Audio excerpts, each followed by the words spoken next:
Tere kõigile! Väga suur rõõm siin täna teie ees olla. Tartus on alati väga tore, nii et kutsuge meid aga rohkem siia. Ma räägin üsna lühidalt ja väikeste kildudena sellest, milliseid andmeid kasutab riik kultuuripoliitika kujundamisel ja rakendamisel.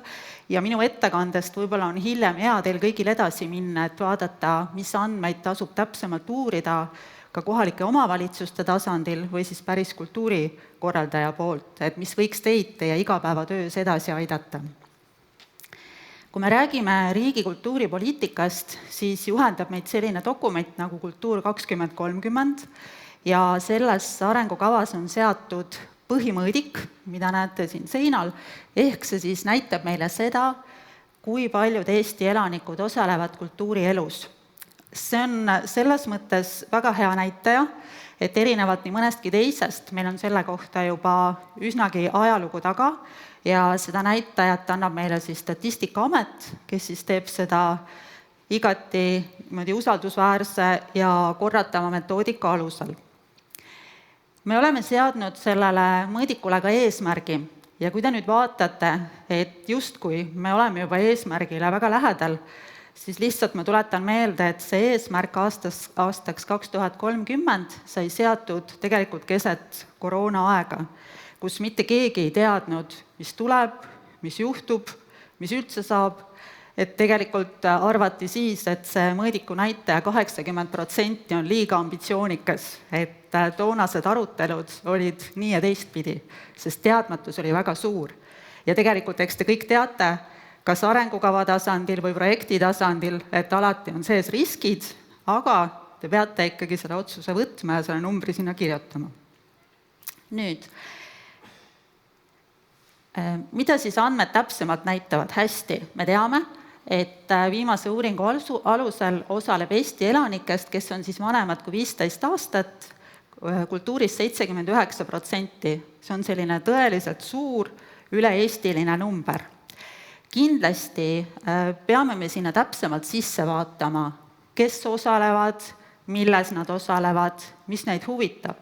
Ja ka seda tegelikult me saame teha üsna täpselt. Me näeme, kui tihti külastatakse mingeid kultuuriasutusi või kultuurisündmuseid ja kes need siis täpsemalt on, kes siis seal käivad ja kõige selle kohta ka riigi tasemel siis järeldusi teha. Pilt läheb aga muidugi veelgi huvitavamaks, kui me võtame siia juurde ka regionaalse vaate. Ja kui te nüüd vaatate, meie Eesti, eks ole, on üsna väike riik. Ja kui me nüüd vaatame regionaalselt, mida te näete? Te näete üsna suuri erinevusi kultuurielus osalemises. Ja see on kõikide uuringute alusel, on need erinevused päris suured. Maakonnad küll vahelt vahetuvad, et topis on peaaegu alati olnud Harjumaa ja Tartu, suur kompliment teile, aga et on erinev, et mis siis on nende teiste näitajatega, mis kohal täpsemalt. Ja kindlasti siin nüüd siia maakondade pildi peale tuleb panna ka need eelnevad pildid ja vaadatagi just maakonniti, kes osalevad ja kus osaletakse. Ja kui me siin nüüd mõtleme selle peale, et jah, need on sellised kvantitatiivsed andmed, et üks pool on see, mis me saame sealt välja lugeda, aga teisalt on väga oluline ka see kvalitatiivne pool, ehk et ikkagi saada aru, miks mingid grupid ja kuidas siis maakondades osalevad. Ja selleks me ka ministeeriumi poolelt käime palju maakondades. Mõnda maakonda trügime vägisi, kes meid võib-olla väga ei tahagi, aga ma väga julgustan, et kutsuge meid külla, peame arutelusid, räägime, et mis me näeme teie maakonnas ja mis me saaksime ühiselt ette võtta. Et siin kindlasti riigikultuuripoliitika seisukohalt on ka oluline ikkagi aru saada, miks me mingis maakonnas näeme mingite gruppide osas halvemat osalemist ja miks paremat. Näiteks väga huvitav, et kui töötud üks sotsiaaldemograafiline grupp üle-eestiliselt ei ole väga head osalejad, siis mõnedes maakondades nad osalevad 100% kultuurielus ja nii edasi. Samamoodi meie natuke murelapsed mehed, kes üldiselt osalevad kultuurielus natukene vähem, et mõnedes maakondades jällegi väga head näitajad. et siis ongi oluline just vaadatagi sinna andmetesse sisse, mis seda soodustab, mis seda takistab.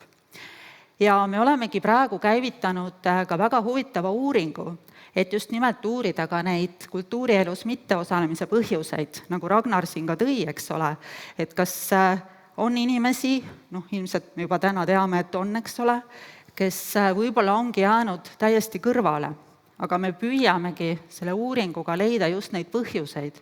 Mis need põhjused on?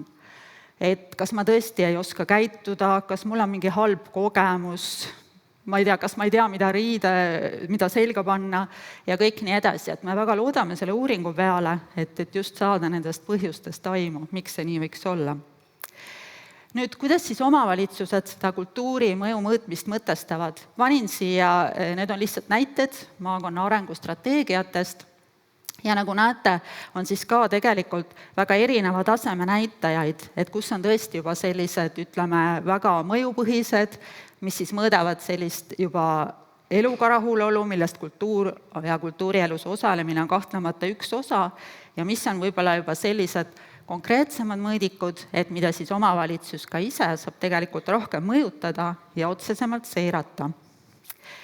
On täna hommikul juba juttu olnud, lihtsalt korraks näitan, et loomulikult riigi kultuuripoliitikas me seirame üsna mitmete valdkondade mõõdikuid, et praegu ma ei hakka neid kõiki teile siia silme ette panema, aga loomemajandus kindlasti on väga tähtsal kohal.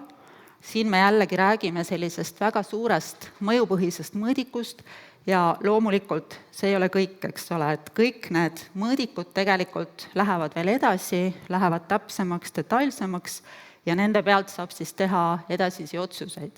Et mida siis riik saab teha, millesse tuleb sekkuda, kust tuleb toetada ja kaasa aidata.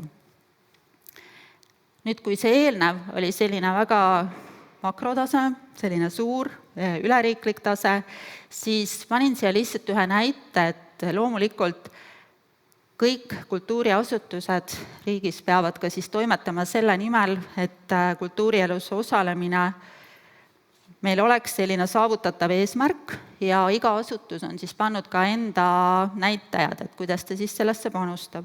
Ja siin siis näiteks lihtsalt Muinsuskaitseameti näide, et Muinsuskaitseamet mõõdab mitmeid erinevaid näitajaid, aga üks väga oluline näitaja neile on teenustega rahulolu, et Muinsuskaitseamet menetleb lube, annab toetusi ja nii edasi ja nemad siis iga-aastaselt soovitusindeksi kaudu, ehk siis sama, mida Ragnar enda uuringus selgitas, uurivad siis seda, et kuidas siis teenustega rahul ollakse ja see annab neile tegelikult võimaluse juba teenuste tasemel, nende igapäevaste tegevuste tasemel kiiremini viia sisse mingeid muudatusi, mida siis nende teenuste kasutajad ootavad ja vajavad.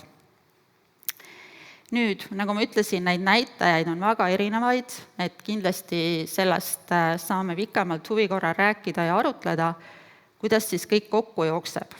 Et nagu olete kuulnud, riigi tasandil on tegevuspõhine eelarvestamine meil rakendatud, mis võib esmapilgul võib-olla piltide järgi tunduda üsna keeruline, et siia detaili ma hetkel ei lähe, aga riigi tasemel on siis süsteem nii, et sellest suurest mõjupõhisest mõõdikust kultuurielus osalemine, siis tulevad need järgnevad tasemed, kuni nad siis jõuavad iga asutuse, olgu selleks siis Kultuuriministeerium või Muinsuskaitseamet või Eesti Rahvakultuuri Keskus tasemele, kes siis peavad nii-öelda selle mõjupõhise mõõdiku tõlkima siis enda jaoks nendeks mõõdikuteks, kuidas siis nemad igapäevaselt sellele kaasa aitavad, et inimestele oleks kultuurielu kättesaadav ja meie kultuuripärand säiliks ja meie kultuurielu oleks mitmekesine.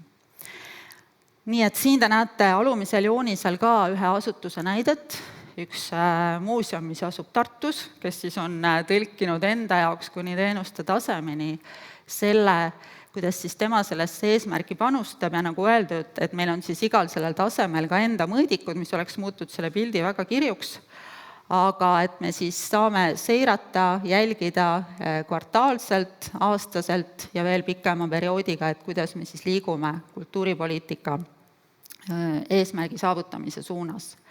Ja veel kord, et kindlasti, et kuna siin on väga palju sellist kvantitatiivset numbrilist infot, et siis samavõrra tähtis on ka ikkagi see kvalitatiivne info, see pool, mida me siis kuuleme suheldes kohalike omavalitsustega, suheldes kultuurikorraldajatega, et see, mida numbrid meile päris ei anna, et kindlasti, et võib-olla siit ka üleskutse, et alati tuleb hoida see kvantitatiivne ja kvalitatiivne pool koos. Ja võib-olla siis lõppu selline üleskutse, et nagu öeldud, riik kasutab väga palju erinevaid andmeid, näitasin teile lihtsalt praegu väikeseid killukesi, et neid andmeid on tunduvalt enam ja kohalikud omavalitsused, ma tean, teevad seda ka, aga kindlasti arenguruumi on, et siis teeme koostööd, kasutame andmeid kultuuripoliitika hüvanguks.